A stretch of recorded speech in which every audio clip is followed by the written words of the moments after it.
వక్ఫ్ board బిల్లుకు మద్దతు తెలపాలని ఆంధ్రప్రదేశ్ ముఖ్యమంత్రి నారా చంద్రబాబు నాయుడు, బీహార్ ముఖ్యమంత్రి నితీష్ కుమార్లకు బీజేపీ నేత గోషామహల్ ఎమ్మెల్యే రాజాసింగ్ విజ్ఞప్తి చేశారు.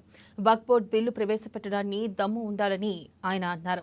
దేవాలయాలు, రైతులు, పేద ప్రజల భూములను వక్ఫ్ బోర్డు నోటీసు పంపించి కబ్జా చేసిందని ఆరోపించారు.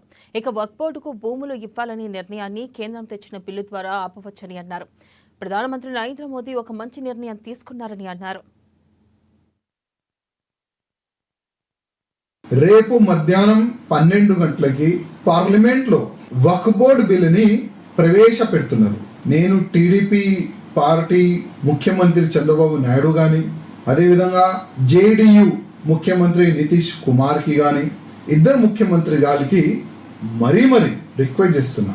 ఇట్లాంటి బిల్లు ప్రవేశపెట్టాలంటే దమ్ము ఉండాలి. ఆ దమ్ము భారతీయ జనతా పార్టీకనే ఉంది. లేకపోతే ఇవాళ మనం చూస్తున్నాం, వక్ఫ్ బోర్డు పేరు పైన రైతులు భూమి గాని, గుళ్ళు భూమి గాని, ఎంతో మంది పేద ప్రజల భూమి గాని వక్ఫ్ బోర్డు నోటీస్ పంపించాలి, కబ్జా చేయాలి. అదే వక్ఫ్ బోర్డులు ఒక గుండా రాజ్యం చేసినారు, ల్యాండ్ జిహాద్ చేసినారు. ఒక మంచి వాతావరణం వచ్చింది. వక్ఫ్ బోర్డుకే ఇవ్వాలనే మనం ఆపొచ్చు. ఒక మంచి నిర్ణయం ప్రధానమంత్రి మోదీ గారు తీసుకున్నారు. దీంట్లో కొన్ని మార్పు జరగాలని దాదాపు 14 మార్పులు దీంట్లో చేస్తున్నారు.